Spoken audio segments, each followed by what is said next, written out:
In this case, winning each match did not add up to the desired effect. So that was disappointing. And as a coach, I take full responsibility for that because that is my job.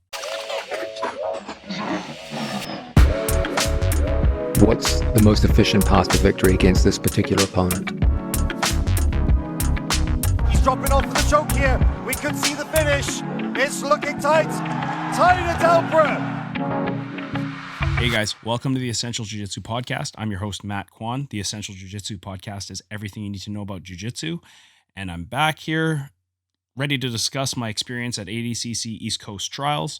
Before I do that, I'd like to ask you to like, share, subscribe to the show wherever you're watching this. Please leave comments in the comment section. If you want to contact or support the show, the links are in the bottom. Also, we now have a merchandise store for you. If you want some Essential Jiu-Jitsu podcast merchandise, a mug, a hoodie, or a t-shirt, or all three, again, the link is in the bottom. So please, guys, check that out if you're looking for some merchandise. Okay, so ADCC East Coast Trials in Atlantic City, New Jersey. I've been to New Jersey before. I did East Coast Trials. I believe it was back in 2018. It was a great experience, and I'm a way better fighter now than I was back then. However, everyone else is also way better. Those were kind of the days when you would be able to spam leg locks, and people weren't exactly up to date with those current systems. Nowadays, everyone is a good leg locker. So you can't just get away with novelty. But there was some things that I noticed in this tournament that people were doing that I'd never really seen before, and I'm looking forward to discussing them in this episode. I've always been told that Atlantic City and New Jersey is kind of a shithole. To be honest, I kind of liked it. The weather was pretty nice for the most part. There was some rain, but the weather was nice, and there's a swampy sort of delta area where I live called Tawasin, and it kind of reminded me of Tawasin. It's just this big sprawl of marshland surrounded by water, but in the middle of it was a bunch of casinos. So it was kind of like Las Vegas vomited all over Tawasin. It was really interesting, actually. And we stayed at Harrah's Resort, which is where the That's where the event was. And it was another just giant casino hotel. It was actually a really nice place. I enjoyed it quite a bit. And it was cool walking around and seeing all the different grapplers, all the recognizable people that you follow and you enjoy watching. And these people, a lot of them deserve to be at ADCC Worlds. And it was essentially the Olympic trials of jiu-jitsu. So really, really high level guys everywhere you looked. It's just the level of skill there was insane. And when we checked in, I had to pay extra to get a bathtub because I needed to sweat out and do a salt bath, which I think is one of the best ways to do a weight cut. But I actually talked to one of my buddies who wasn't fortunate enough to secure a bathtub, and he was saying that he just sat in the fetal position in the shower and put towels on him and just poured hot water on himself until he sweat out 10 pounds, which, believe it or not, did work. Kind of fucking crazy. And anyone who knows the ADCC rules and the weight classes knows that they're pretty big in weight discrepancies. So it's like 66 kilos is 145. And then the next one up is 77 kilograms, which is like 170. So that, I'm kind of too big to make 145 and kind of small for 170. So I've been trying to put on some weight lately so that I can sort of be a bigger 170 pounder and not be so out-strengthed. But I did do my weight cut. I cut about 6 pounds the day before, weighed in, and then got ready. So let's talk about day one. You're walking around. I was lucky enough to get a bye. Most of the higher level guys got a bye in the first round. I think I got a bye because I've done a couple of ADCC Opens, so they seeded me. But you're walking around and you're just looking at like the highest level guys in the sport, walking around. It was such a cool experience. Everywhere you look, there's someone you recognize, right? And, Danaher and Giancarlo Bodoni, Nicky Ryan, and the entire B team crew is there. Joseph Chen, Oliver Taza. These guys are just walking around, just a who's who of grappling personalities. It was a very, very cool experience to be in company with such high level guys. So the first match I got a bye. Second match, I had a match with Gustavo Bessa, who had a first match. And I know Gustavo, he's from not Portland, but the Oregon area. I think he's from Happy Valley, which is a place in Oregon. And we fought many times before. And anyways, the match was interesting. I took him, he pulled guard. I managed to get chest to chest in the half guard. I couldn't pass him. He recovered. And then from there, he stood up and I went for a takedown. This was in regulation. I believe there was about a minute and change left. I went for a takedown. We went off the mats. He kind of reversed me and ended up on top. We keep fighting off the mats. I roll into a turtle position, and then they reset us in the middle, and they continue the match, but they give him 2 points for the takedown. And I knew right away, I'm like, okay, I know I went to turtle for 3 seconds. You know, you don't forget shit like that, right? Especially in the ADCC rule set. You go out of bounds, you don't stop fighting, and you go to turtle for 3 seconds, and there's no score. So right away, I'm thinking, okay, I'm going to protest this. And he does what he does well, which is he holds on to the lead for the last minute of the match and essentially just stalls in my guard. He even got a penalty for it, right? And anyways, as soon as they raise his hand, I'm already asking. I'm like, I went to turtle for 3 seconds. I went to turtle for 3 seconds. The referee's like, oh, I already raised his hand. I'm like, yeah, I know, but I went to turtle for 3 seconds. And then I go to the other referees at the table and I start pleading my case. Now, I know that ADCC, at least at the opens and I believe at the trials, they're not like the IBJJF. You can talk to the referees. They're not going to penalize you. You can communicate with them. And also the referees are actually at the tables, right? It just so happens that the head referee, Peter, was actually at the table that I was competing at. And I remember from the ADCC Vancouver rules meeting, they were talking about how they're not against overturning rulings. And I even saw it happen at ADCC Vancouver with one of my students. One of my kids, same thing happened. He went out of bounds. He had a headlock on, and the guy seemingly passed his guard, but he still had a headlock on. When they restarted him in the middle, they started him in the same position in the headlock, but they gave the other guy points. I protested. They overturned it. They went to overtime, and my kid choked the other kid out. So they're not like the IBJJF where their initial ruling is always what it's going to be. They're flexible enough, and they don't have the ego like they do in IBJJF, where it's all on one referee to make a decision, and as soon as that decision's rendered, it's over. You're just going home now without another chance. So anyways, Gustavo thinks he won. Whether or not he thought that I went to turtle, I don't know how you couldn't, is if you know the rule set, but I was protesting. And then so the referees at the table were talking, and I said, hey, I have footage of it, right? Because I film all my matches because I put it all on the online academy. I said, I have footage of it. And then Peter says, okay, let's see your footage. And I'm like, fuck, this is cool. This guy actually is like flexible. Okay, so I show him the footage. We watch. I turtle for 3 seconds, of course. And then he's like, okay, overtime. So they overturn their rule right then and there on video review. And now Gustavo's kind of rattled, right? He's like, fuck, he was already had his hand raised. He thinks he's moving on to the next round. And he ended up refusing to go to overtime. Okay. And so essentially he forfeited. And of course, he's doing his thing on social media where he's like complaining about it. Again, he's doing it in a respectful way. He's very respectful of me. You know, at this point, we fought each other a couple of times. I've beaten him once. He's beaten me twice, I think. We fought each other enough times that we say hi to each other at tournaments and whatnot. Hey, what's going on, Gustavo? You know, I wish the best for him, and he does for me too. He's a good guy. But of course, he's going on social, and we kind of get into like a verbal debate a couple of days later about it. He was shocked that they would overturn the rules. And I said, hey, I know the rules, or they would overturn the decision. I said, I know the rules. You are allowed to dispute calls. And the referees there are different from IBJJF. They actually want the best call made. And if they fuck up a call, they're willing to go and say, hey, you know what? We made a mistake. We just want the most just call. Now, him on the other hand, and I see where he's coming from. He thought he had won the match. I was about to step off the mats and sort of talk to them and to the ref and say, hey, you know, check out this video or whatever, when I was asking for the dispute. And one of the guys that I was with, he's like, stay on the mats, Matt, stay on the mats. I'm like, yeah, that's a good move. Like, I should just stay on the mats and just refuse to come off. And surely enough, it worked. They reviewed the tape. They overturned it. They gave him an opportunity to do overtime. He declined it, I think, because he was outraged, I guess. And I ended up moving on to the next match.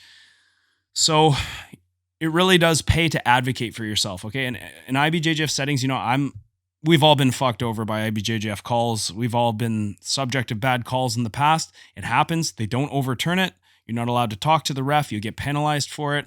They're certainly not going to overturn after someone gets their hand raised. But one thing I've always respected about ADCC is they put their egos aside, and the decisions are based on 3 referees, the one on the mats and 2 on the tables, right? Or 2 referees at the table. So because they all kind of share the responsibility, it seems that, first of all, it's less likely that they'll make a bad call because there's three minds kind of making the decision. But also because the responsibility is not just owned by one person, they're willing to change their mind, and they're just looking for the most just decision. I told Gustavo after the match, I said, I wouldn't want to win that way. Why do you want to win that way? Like, you knew, maybe he didn't know, but I said, hey, if you knew that those weren't points, why would you want to win that way? You know what I mean? And then I said, I don't even like winning this way. I would rather you do the 3-minute overtime with me and I lose rather than, well, no, I mean, I guess I would rather that. I would rather him do the overtime and I lose fair and square rather than just me moving on a forfeit, because it didn't seem like a legit win, Now when I look at me and him, we've gone at it, I think 3 times. He's beat me twice. I've beaten him once. And now I have this second win over him. It's like, is this even a legitimate win? I mean, I don't even look at it as a legitimate win because I didn't beat him fair and square. So I always tell, and the way that I sort of look at the whole situation in the spirit of fair play, I want the most just call. And I always tell my kids that as well. It's like, you want to win fair and square and decisively. You don't want to win based on a technicality or anything like that. That's not a way to win. And I wouldn't want to win if points were awarded to me that weren't deserved, okay, if it wasn't just. And I wouldn't want to win by by the opponent forfeiting. So it just kind of is what it is. It's unfortunate that it went out that way. Gustavo, I have a lot of respect for you, but I wish you had done the overtime. And if I would have lost fair and square in the overtime, it fucking is what it is. We should have stood for 3 minutes and done some shitty high school wrestling where we club each other's head. Anyways, I moved on to the next match. I fought a guy, what was his name? Emmanuel Ferreira, I believe. He had choked out his previous opponent. A little bit bigger than me and quite physically strong. I pulled guard right in the first second of the match, and he was on top, but he wasn't really passing me in a very sophisticated way. It was very easy for me to maintain my knee shield and my butterfly half guard and just hand fight from there. I knew exactly what he wanted. He was trying to get past my knee line so that he could go into like some form of a body lock, okay, and then probably force me to turtle, in which case he would look to take my back and choke me out. That's what he did to the previous guy. So I was just managing the distance from the bottom. I was able to attack a Choi bar. It didn't pan out. As he escaped, I was trying to go into his legs, I believe.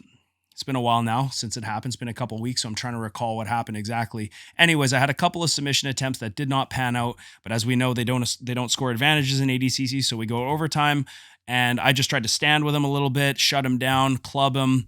I was starting to get into a front head position. I believe as the match ended, he shot in and I kind of sprawled and was kind of looking to get on top as it ended. And they gave me the nod based on initiations I guess. So in ADCC, if you have more initiations than your opponent and it goes to referee's decision, you win, right? This is the invisible advantage rule. If you're going to compete at ADCC Opens or Trials, you should know that advantages they're not official, but they're kind of these invisible advantages based on initiation. So for example, if I shoot on you and you guillotine me and I spin out and we reset, I get the invisible advantage for the initiation. And so at the end of the match, if it's a referee's decision, they just count who has more initiations. Those invisible advantages will determine the winner. Okay. And that's very important if you're going to compete under this rule set. It's a very different rule set from IBJJF. And they base in these invisible advantages throughout the entirety of the match. So from the beginning of the no points period to the end of overtime, whoever has more invisible advantages or more initiations, you are going to be the one who wins. So this is incredibly important to understand if you're going to be doing these tournaments. Okay, I ended up winning a referee's decision, moving on to day 2, right? So then day 2 rolls around and I'm not sure. I can't remember if it was day 1 or the beginning of day 2. I think it was the beginning of day 1. I actually met one of these young current grapplers who I find very, very entertaining. I love watching this guy. I'm standing in the line at Starbucks where, by the way, I don't know if it's just in the States or if it's because we were at the hotel, but Starbucks in the States is so much fucking more expensive than it is in Canada. I get like my venti cold brew in Canada. It's like $5.20. Okay. When I was in Vegas, it was like $7 American, which as you guys know is like $10 Canadian. And then here at Harrah's, it was the same thing. It was like $7.50 American. I was like, holy shit, I'm spending so much on coffee. Anyways, I'm in the line at Starbucks and there's Cody Steele, right? And I'm like, fuck, I love this guy. I love watching his fights.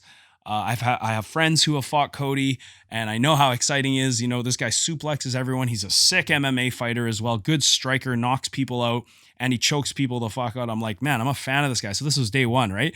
And then day two, I find out, hey, I'm fighting Cody Steele first. And, you know, Flow Grappling loves Cody Steele. He suplexes people. He goes out of bounds with people. He's so scrappy and so exciting. I mean, I love his style too. And and I go up to him before and I'm like, remember me from Starbucks? We're fighting. He's like, oh yeah, buddy, all this shit. He's a super nice guy. These guys are super friendly, but he's a stone cold killer, right? And I'm just like, man, I better be careful with this guy, because if I get into a standing exchange with him and he gets a body lock on me, like I'm going to become a part of his highlight reel. And I just know that, right? Like I know that he can out wrestle me. So I pulled guard with Cody, and basically he was doing something that very much reminded me of Dorian Olivarez, who's a grappler I'm going to talk about later on in this episode. He was passing in a certain style that was very, very frustrating to me as a guard player. I couldn't get a hold of him. He knew I wanted to enter his legs. I couldn't get into his legs. I literally couldn't get a hold of him.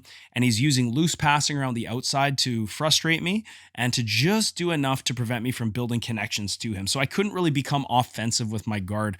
And he was doing a sequence that I saw Dorian do as well, where he was essentially grabbing my head and blocking my hip and trying to hit like this kind of no-gi knee cut or a long step movement, however you want to look at it. And then from there, I would have to recover through a high leg. And then from the high leg, he would scoop the leg and duck underneath and try and pass a couple times. I believe he did hit a pass and I had to turn and turtle. We went out of bounds. He took my back. It was unfortunate. They started us in the middle, and then he switched his body triangle hooks, got more points on the back. Then I recovered, and essentially that's how the match ended, right? So I had people messaging me, oh, you did so well with Cody. Your guard retention looked great. I'm like, yeah, I mean, did I do great? Like I was just recovering my guard for 6 minutes. I don't think that's a great performance. I don't care if he is world class. You know, I just got announced the other day that Cody is getting a match with Mika Galvao, who's, you know, arguably the best 170 pounder in the world. You know, maybe shy of Cade Rotolo, who beat Mika at ADCC Worlds, but Mika is just an absolute killer. So of course, you know, if he can get a match with Cody, you know, and I did okay with Cody. I mean, did I do okay? 6-0 is not okay to me. Even though you take my back once and you switch your hooks, you get another 3 points. Yeah, but that's, you know, I was dominated that much. I was just recovering my guard the whole time and I couldn't get a hold of him. But man, it was fun, you know, like before the match, I was pumped up and the ref looks at the crowd. He's like, are you all ready? And everyone's like, yeah. And I'm like, fuck, if this guy suplexes me and I end up on his highlight reel, like I'm going to be upset, because the last guy that fought Cody got suplexed and they were just showing that highlight over and over. Cody suplexing this guy out of bounds and then strangling him with a rear naked choke and then getting up being like, let's fucking go. And everyone's going crazy. I'm just like, man, I don't want that to be me, right? But anyways, I guess it could have been worse. You know, I could have been in a worse position, I guess. For the most part, I am happy with my guard retention, but I had such a hard time building connections with these guys, with that guy, because he was so good at managing the distance and sticking to the outside and then kind of picking his knee cut / long step no-gi pass, and then hitting that duck under reaction off of my high leg. So my hat goes off to Cody, and I wish him best luck to Mika Galvao. And, you know, I even said after, I was like, man, if I come down to Texas, like, can I come train with you guys? And they're like, yeah. And the Tackett brothers are being super cool with me. So it was a very cool experience. It just Cody going into the crowd, and over and over again throughout the entire event, you would see people going out in the crowd. There's booths of merchandise booths around the outside of the mat space, and you're regularly seeing people flying into the booths and, you know, just like just rolling all over the carpet. It was so cool. And I actually love that shit. I think it is super exciting. There's no barricades like IBJJF where, you know, you have to stay behind the barricade, and they basically treat you like it's kind of like a factory conveyor belt situation where everyone's quiet and, you can't talk to the ref and all this stuff. It's like, it was kind of like it's kind of like an underground rap battle, or like it's like an underground sort of high energy vibe. Everyone's so friendly and just there because they're excited about the highest level jiu-jitsu. And, like I said, people flying into the crowd and rolling around off the mats. It's more like a fight. It's like the wild, wild west. And I really like those types of tournaments. Okay. Another thing I like about ADCC is you can't just get ahead on an advantage and chill. Right? Like, I've had so many losses where the guy just gets an advantage and he just chills and then plays not to lose. And it's so fucking frustrating. Whereas in ADCC, you can't really do that because it's so hard to score. There is no advantages, and they incentivize initiation. So as long as you're initiating, you're winning, right? And this is another reason why I really like ADCC the most. The atmosphere, the energy, the rule set is more exciting for the competitors. It's more exciting for the spectators, in my opinion. It's just way more fun. And it is really a completely different sport from IBJJF. You cannot be an IBJJF player and not study the ADCC rule set and then go in and fight in ADCC thinking that it's IBJJF. You just can't do that. I really, and now more and more people are talking to me about this. I've mentioned it in a previous episode. I believe the episode where I was comparing IBJJF to ADCC. I was saying, man, I want to see ADCC Gi tournaments. Like, think of how fucking sick that would be under that rule set in the Gi. No advantages, fully allowing reaps, heel hooks, the overtime period in the end where you have to stand. It is such a cool idea. And the rule where you avoid score by turtling for 3 seconds and then your back becomes exposed. I mean, I think it would be way more exciting, and I think that would kind of it wouldn't put the IBJJF out, because IBJJF I think will always be popular, but it would certainly take some attention away from the Gi divisions in IBJJF to have Gi ADCC events. I want to see it. I think it would be super cool. I know Mo has his hands full right now because ADCC is already growing at a crazy pace. He's got all these opens and trials and things happening, kids divisions and things like that. However, I really want to see that Gi division. What do you guys think? Tell me, leave me in the comments what you think about ADCC rules in the Gi. Plus, you would see a bunch of these Gi guys kind of transitioning over to the ADCC rule set. And then now imagine an ADCC World Championships in the Gi. I mean, I think that would be fucking sick. I would love to watch that, okay? Okay, let's... So it's day 2, and as the first couple of rounds go by, I'm out now. I lost to Cody.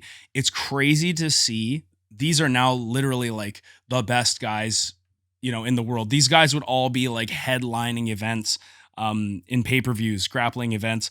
And it's cool to see them all just start to fall off. It's like, fuck, that guy's so good and he just lost. Crazy, right? Like, I thought that guy had a chance at winning the whole thing. He's gone, and everyone's just starting to fall off. And it just goes to remind you that anyone can lose. Like Johnny Grippo lost to Dorian Olivarez. Johnny Grippo's a legend in jiu-jitsu, multiple time world champion. And Dorian Olivarez is a 17-year-old. I'll talk more about him in a sec. It's really, really cool. It's like, I'm just like salivating looking at the top 32 and the top 16 and seeing all these matches going on. I'm like, fuck, these are like headline matches, such a cool thing.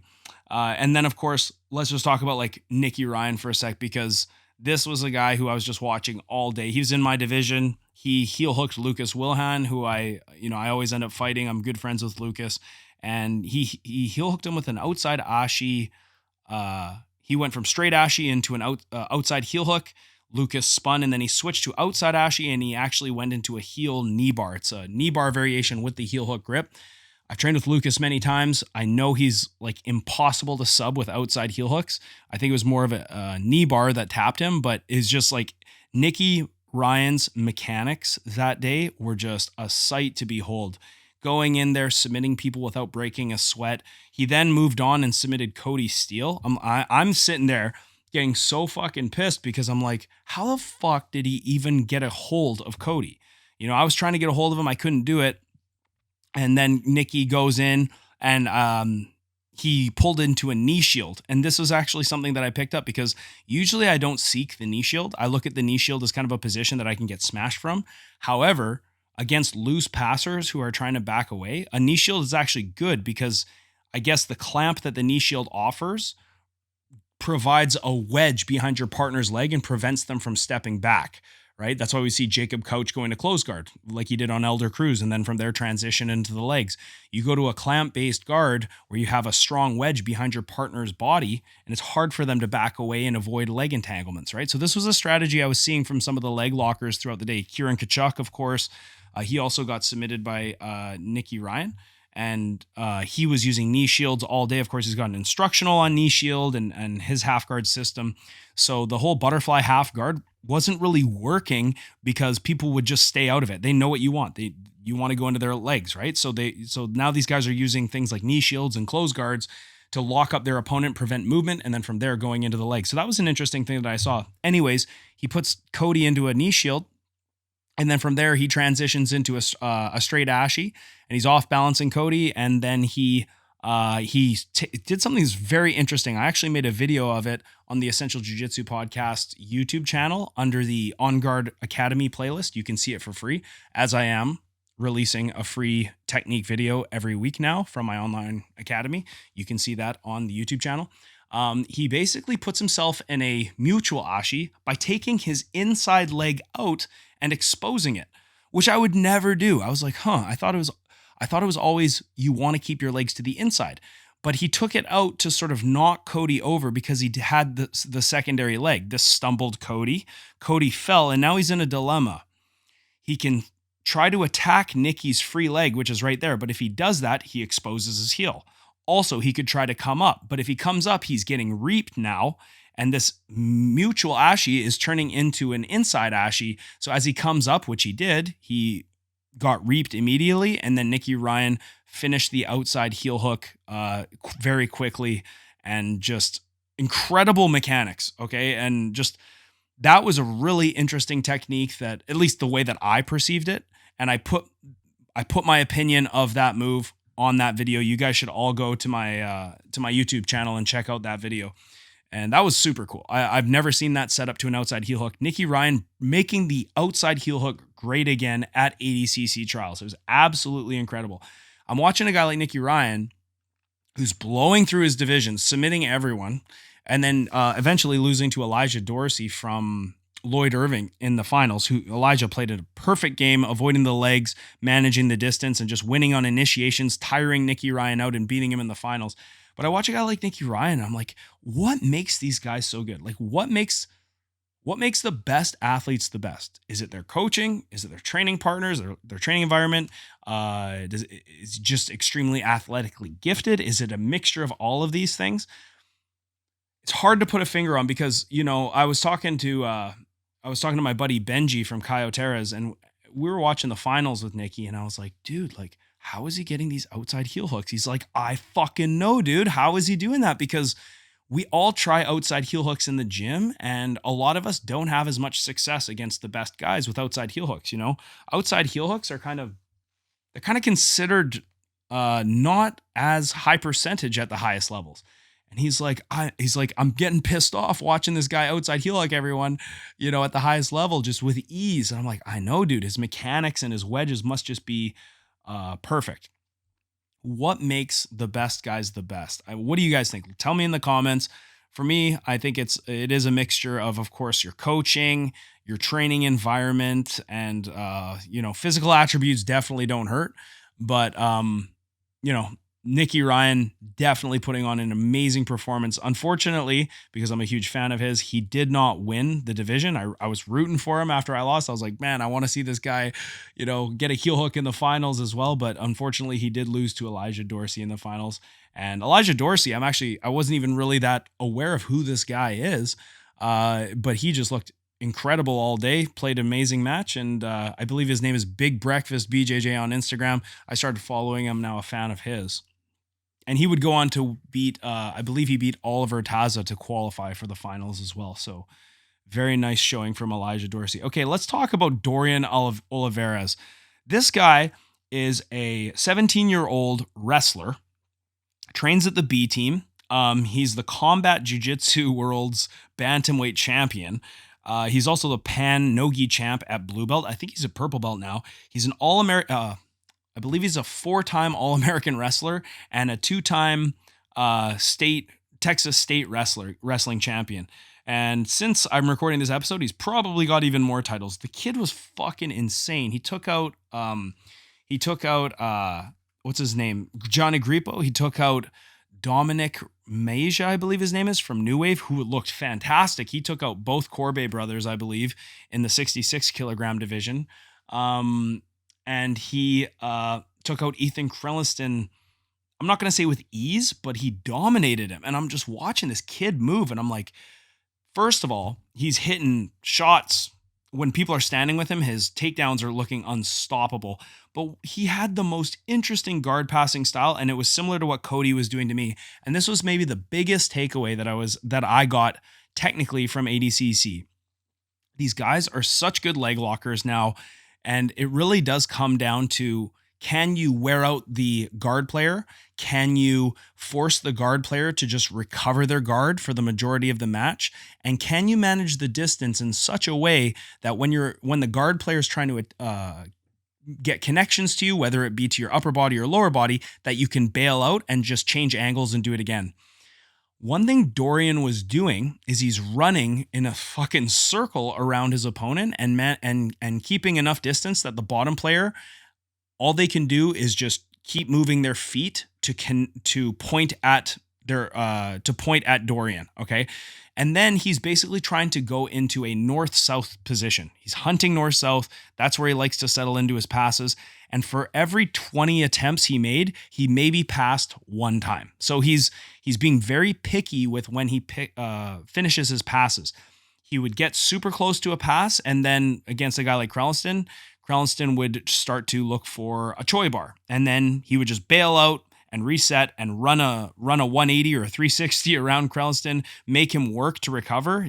All he's doing is side shuffling, and then he would go in again and try and pass again, and then Krelliston would try and enter his legs. He would just back out, go in again. And every time he's doing this, he's winning in the eyes of the judges because he's initiating, he's forcing Ethan to recover, and he's denying him connections that will make his guard actually offensive. It looks like Ethan is just recovering his guard the entire time. Then when he'd go to north-south, Ethan would try to do like that back take on someone who has north-south, where you do like a backwards roll and you try and get his hooks in. Dorian again just bails out. And then he started hitting this passing sequence that I saw him do all day long. Him and Cody both did it.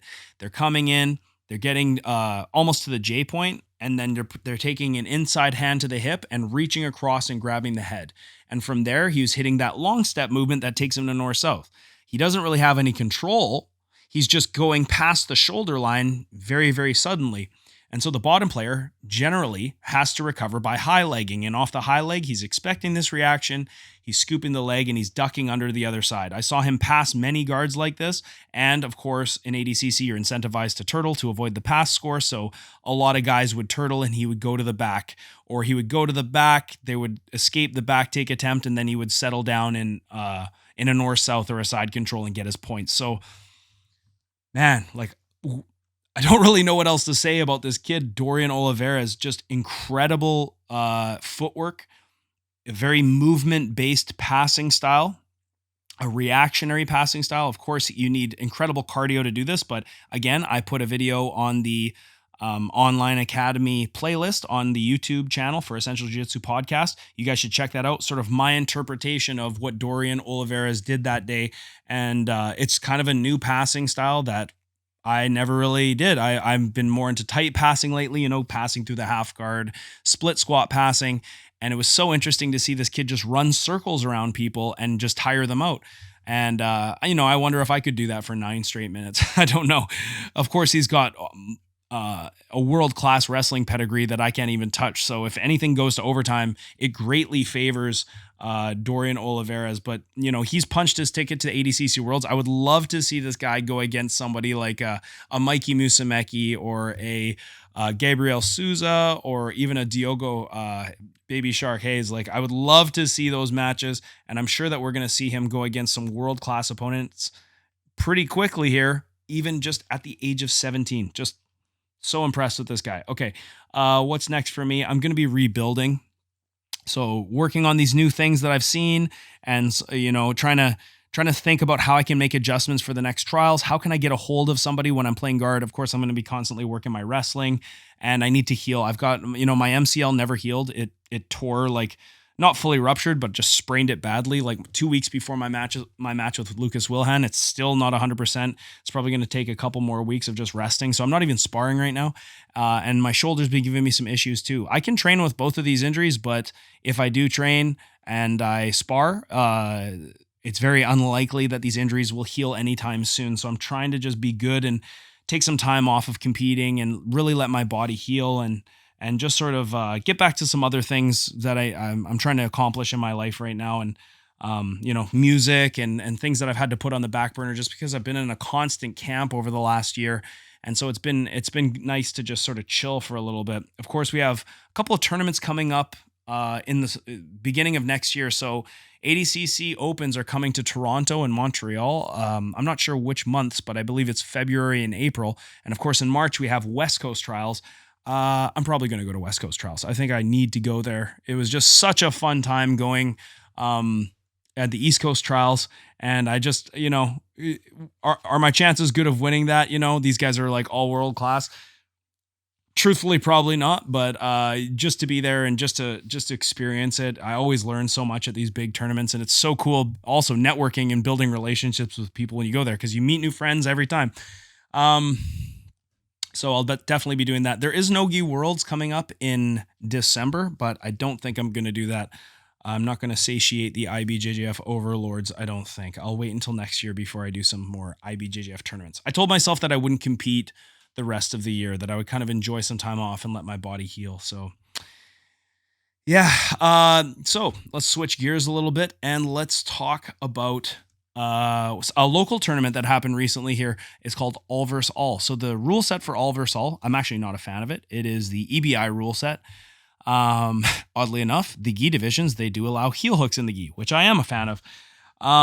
So something interesting happened. I have a student who's a beast. His name's Colton. He's like 230 and he's dominant. He's won many All vs. All tournaments. He's a really fierce competitor, and he dominated everyone at this tournament. Now this is the paradox of his day at All vs. All.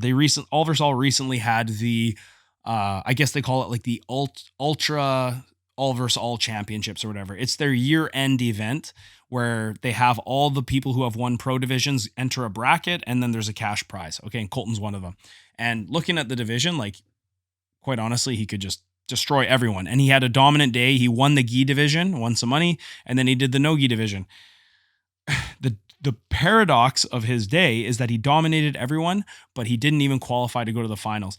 And this was kind of we were not really, I want to say that it's kind of his fault as well, because he's done more of these All vs. All tournaments than I have, and he's won them, and he should know this. But you know what? I'm his coach, and I should know this. Is that All vs. All, if you move on, it's because you have more points than other people. So let me just explain. If you submit someone in regulation, I think it's 4 points.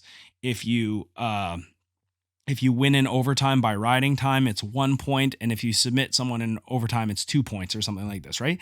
So Colton's going through the day, destroying everyone, dominating everyone. Nobody ever gets an offensive move on him, but he's not getting that many submissions in the no-gi division. Now, I should have definitely reviewed this, okay? Because it's interesting how someone can dominate every single one of their matches, not lose a single match, but not move on to the finals. And the reason that was happening is because we were looking at this event in a match-by-match basis, but we lost track of the big picture, which is the fact that you need to get more points than everyone else in your bracket to move on to the finals. Okay. As a coach, I take full responsibility for this because I should have thought of that. What is the real path to victory? Is it winning every single match? Well, in an IBJJF setting, yes. In an ADCC setting, yes. In any conventional points tournaments, that is the way that you can win and get to the finals and win, is just dominate your matches and you'll win. But in this situation, not the case, because if you don't have the points that, let's say someone else in your bracket has more submissions than you, then they move on and you don't. So that was a rude awakening when Colton finished his last match and he's like, okay, I guess I'm going to the finals. And then the ring coordinator comes up and says, yeah, you're done. Like, you didn't qualify. And then the guy that Colton fought, who he dominated, this guy had an extra submission in regulation than Colton did. And he's like, yeah, man, sorry to tell you, but like, I knew that I just needed to stall and I would move on. You know, so he was aware of the rule set.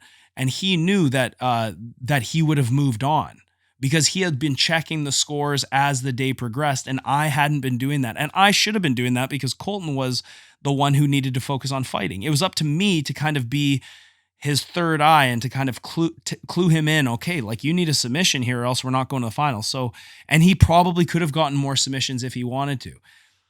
Anyways, it was an interesting lesson. It was a paradox because he dominated everyone. The person he dominated got to go to the finals and he didn't.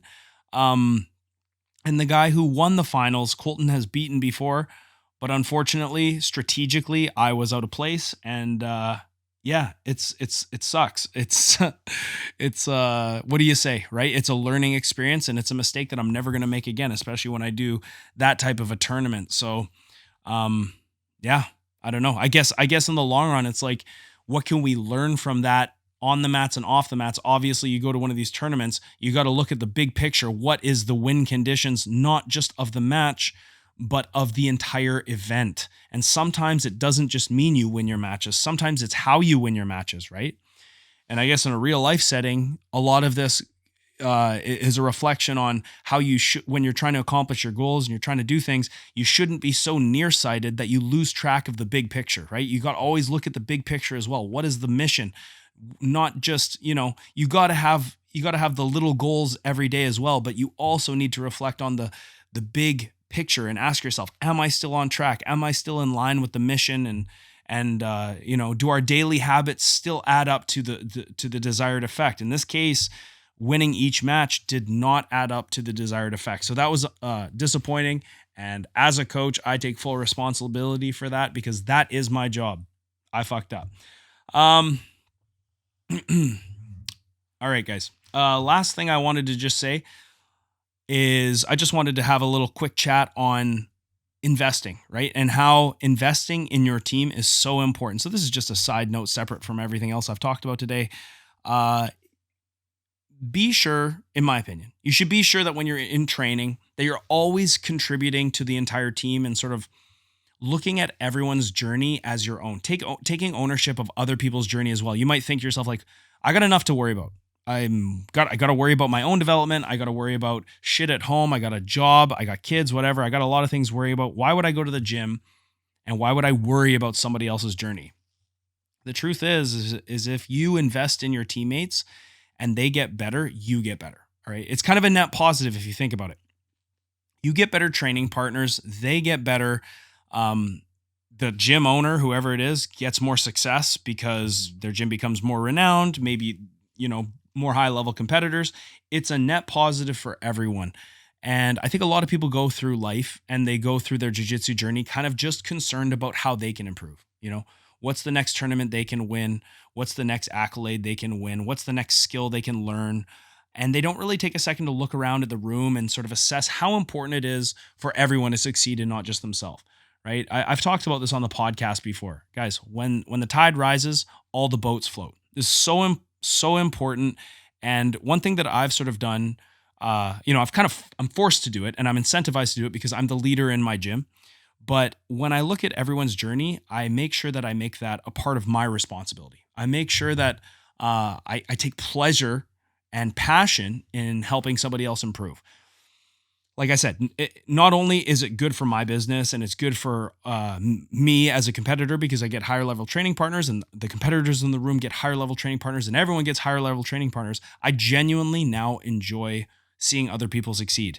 Okay, I can honestly say that. And that is, I think, a really good trait. And I think it's a good trait for everyone, especially in a sport like jiu-jitsu, which is a solo sport. But when you think about it, when you step on the mats, you are stepping out there with your team because they're the ones who prepared you. They're the ones who got you ready for that competition.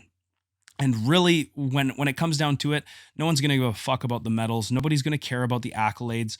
What people will remember is, how did you treat them? Were you nice to them? You know, the mat chats after hard training sessions where the fellas are just sitting around chit-chatting for 10, 20, 30 minutes, 40 minutes, an hour after when they could be going home and they'd rather just stick around and chat with the boys, right? Like, those are really the memories that we're going to take with us when we're old, when we can't compete anymore. It's the relationships and the bonds that you made during the hard training sessions, and how you treat people really goes a long way. Okay. For me, I'm a gym owner. It's my job. I'm under the microscope. People will talk if I treat them like shit. That's true. But if you're just somebody who is, a higher level guy on the mats, you don't, it's not your business. People will remember the time that you put in them. You invest time in people. It's one of the best things you can do for someone. Doesn't matter if they're a white belt, blue belt, purple belt. It really doesn't matter. Okay. You invest time and you show somebody that you care about their development. They will remember you forever. They will say nice things about you. It will pay off in ways that you couldn't even imagine. And honestly, at the end of the day, it'll make you feel pretty fucking amazing too. So I really recommend that investing in your team, man, that is like, it just is a net positive for everyone. Even the parents that I have at my gym, I'm so grateful for them. In all versus all, we just won the first place overall kids team trophy out of all the gyms in Vancouver. And we got the second team overall. A huge part of that is the parents, because the parents are investing in the team as well, right? They're not just in it for their kids. We've developed a bit of a culture where the parents take ownership even over the other kids' journeys. They try and help them all out. They're taking pictures and videos when they need it. When there's not a coach there for that kid because there's so many kids competing, they're taking ownership and being there mat side for the kids. Like, it's that type of an environment and that type of a culture that will really take a team a far distance. And I always look at jiu-jitsu as like a solo sport, but in a way it's not. There is a team aspect to it, and really a team that invests in itself all the way from the highest level competitors to the kids to the parents. That is a healthy team. And that, I think, is what brings teams really, really closely together. So that's just my little rant on investing with people. And that's where I'm going to end the episode, guys. I hope you enjoyed it. I hope it wasn't boring. If you want to contact or support the show, you can check out the links in the bottom. Please like, share, subscribe, leave comments. Do you guys want to see ADCC Gi divisions? I do. I would love to see ADCC Worlds with Gi grapplers getting it on, I think it could totally make the Gi great again and give the Gi a different platform than the IBJJF platform. Again, IBJJF has done wonderful things for the sport, but I would love to see the sport of ADCC in the Gi. It would be so cool. Last thing I'm going to say, guys, please check out the EJJP online store. If you want some Essential Jiu-Jitsu podcast merchandise, we got lots of good stuff for you there. Please, if you want to support the show, check that out, or check out the online academy, or buy my kids' book, Zara Can Do Jiu-Jitsu. Again, links in the bottom. Hope you guys enjoyed the show. I'll see you next week. I believe we're chatting with Kit Dale. Until then, guys, the Essential Jiu-Jitsu podcast is everything you need to know about jiu-jitsu. Take care, guys.